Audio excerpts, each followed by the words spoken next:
What's going on YouTube, and welcome back to my boss fight guide for Dark Souls 3. Today we're going to be tackling the Deacons of the Deep, who are located in the Cathedral of the Deep near Rosaria's bedside chamber. Now, right away you're going to notice there's going to be two summons. Assuming you talked to both Anri and Horace the Hush, their summons are going to be found right here and here.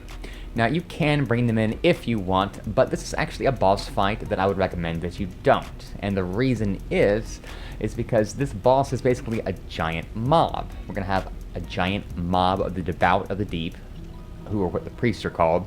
And the boss soul, if you will, is going to kind of move from individual to individual, and we're going to be chasing them down. So I don't believe that the extra health that the summons give the boss is really worth it in this case. Now, the first thing I'll notice is I've got the Irithyll Straight Sword +5 on, and that's because this boss is weak to frost. It's one of the only elements it is weak to. You don't have to have it by any means, it's just going to help you that extra edge.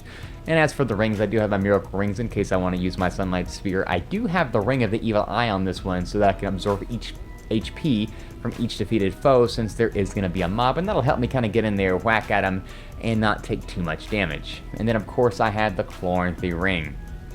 As for your quick items, you can use whatever you want, basically. All you really need is Estus and pretty much nothing else. So, with that being said, let's go ahead and hop on down and get on in. As always, before you go in, if you have the options, I like to buff with Sacred Oath. I also like to buff with a Great Magic Shield, but I'm honestly not going to be doing too much blocking, so I'm not even going to bother in this particular case. And yes, I do have 4 Estus only, and that's because I like to live dangerous.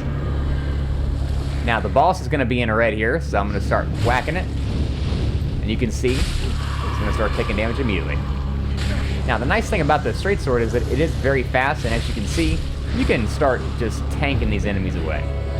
So the boss has moved over here. You can see the red glow. There he goes. And there he is.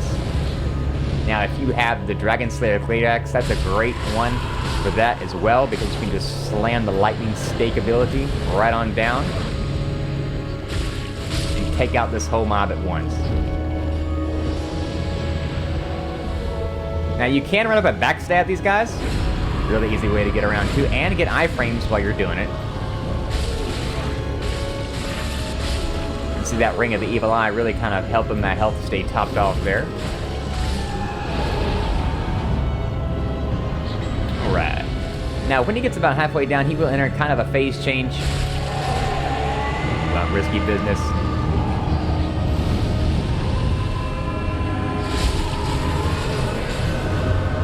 Now, those fat guys can make explosions. As you see, they don't hurt too bad, even on New Game Plus, so it's really not too bad. But most annoyingly, these guys will crowd around the main boss and kind of protect him.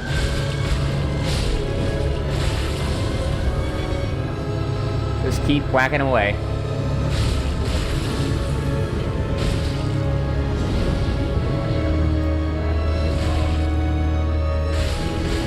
And done. Not too bad at all. The attacks, like I said, don't do too much damage, and all you really need to do is circle around, find the boss. You can backstab enemies to take advantage of those iframes and get the boss on down.